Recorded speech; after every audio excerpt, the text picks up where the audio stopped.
गीता में भगवान श्री कृष्ण ने इंसान की बर्बादी के 3 ही कारण बताए थे।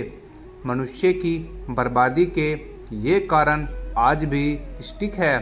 कहते हैं कि मनुष्य यदि अपनी बर्बादी के कारण को जान जाए तो वह अपने जीवन को सुखमय बना सकता है।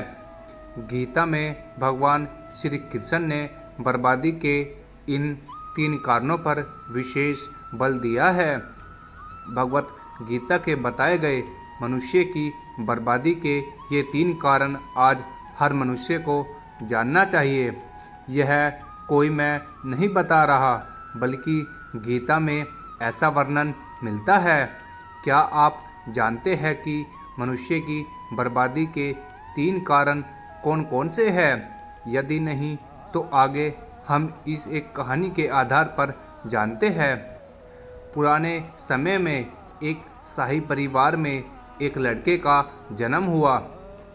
कम उम्र में ही शाही ठाट से दूर गुरुकुल में भेज दिया था। गुरुकुल में यह बालक सबसे होनहार था। उसने वेदों और शास्त्रों का अध्ययन किया। गुरुकुल में अभी उसकी शिक्षा समाप्त भी नहीं हुई थी कि उसके माता पिता और सभी भाई बहन प्राकृतिक आपदा में मारे गए। शिक्षा समाप्त करने के बाद इस बालक ने प्रण लिया कि उसका सारा जीवन लोगों की भलाई में ही बीतेगा। अब इस सन्यासी ने अपनी सारी महत्वाकांक्षा त्याग दी। वह सांसारिक वस्तुओं को छोड़कर हिमालय के जंगलों में चला गया। उसने लंबे समय तक तपस्या की। धीरे धीरे इस सन्यासी की चर्चा सभी जगह होने लगी।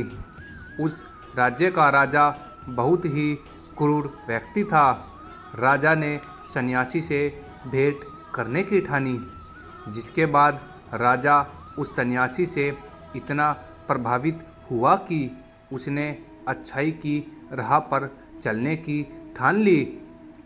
राजा मन ही मन सोचने लगा कि अगर ये सन्यासी मुझे चंद मिनटों में ही इतना कुछ बदल सकता है, तो यदि ये मेरे पास रहने लगे तो मेरी ज़िंदगी ही बदल जाएगी। इसके बाद राजा ने सन्यासी से अपने साथ चलने का आग्रह किया। सन्यासी इसके लिए मान गए और राजा उन्हें साथ लेकर महल में चले गए। वहाँ राजा ने सन्यासी को शाही कमरे में भोजन करवाया। सन्यासी ने राजा का धन्यवाद किया और जाने की आज्ञा मांगी, जिस पर राजा ने कहा कि आप हमारे बगीचे में हमेशा के लिए रह सकते हैं। सन्यासी ने राजा के प्रस्ताव को स्वीकार कर लिया। बगीचे में सन्यासी के लिए एक कुटिया बना दी गई। राजा ने भी सन्यासी की खूब सेवा की। कुछ समय बाद अचानक राजा और रानी अपने पड़ोस के राज्य में चले गए। साथ ही एक सेवादार को सन्यासी की सेवा के लिए बोल गए, लेकिन सेवादार बीमार पड़ गया और अगले दिन से आया ही नहीं। ऐसे में सन्यासी को कोई भोजन देने वाला भी नहीं था। कुछ दिनों के बाद जब राजा वापस आए तो सन्यासी ने राजा को बहुत डांटा। राजा ने सन्यासी से क्षमा मांगी और फिर सब कुछ ठीक हो गया। फिर कुछ दिन बाद राजा को राज्य से फिर कुछ दिनों के लिए बाहर जाना पड़ा। इस बार राजा ने रानी को आदेश दिया कि जब तक वह आते नहीं तब तक राजा को किसी प्रकार की कोई दिक्कत नहीं होनी चाहिए। जिसके बाद रानी हर रोज़ भोजन पकाकर सन्यासी को भेज देती। एक दिन रानी नहाने के लिए गई और सन्यासी को भोजन देना भूल गई।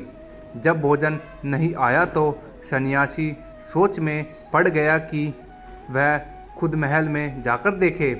सन्यासी की नज़र रानी पर पड़ी। उसने रानी के अद्भुत रूप को देखकर चकित हो गया।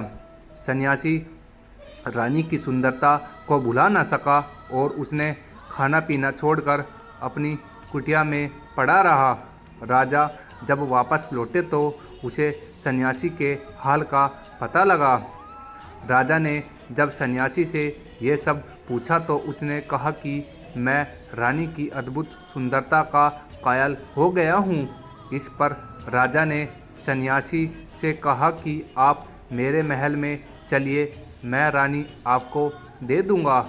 कुछ दिनों के बाद रानी ने उस सन्यासी से कहा कि आप क्या थे और क्या हो गए? आज आप वासना के कारण मेरे गुलाम हो गए। यह सुनकर सन्यासी को महसूस हुआ कि वो तो एक सन्यासी है। सन्यासी ज़ोर ज़ोर से चिल्लाने लगा और रानी से कहा, मुझे क्षमा कर दीजिए। इस प्रसंग का सार ये है कि जब इच्छा पूरी नहीं होती तो क्रोध उत्पन्न होता है और अगर पूरी हो जाए तो लालच बढ़ता है।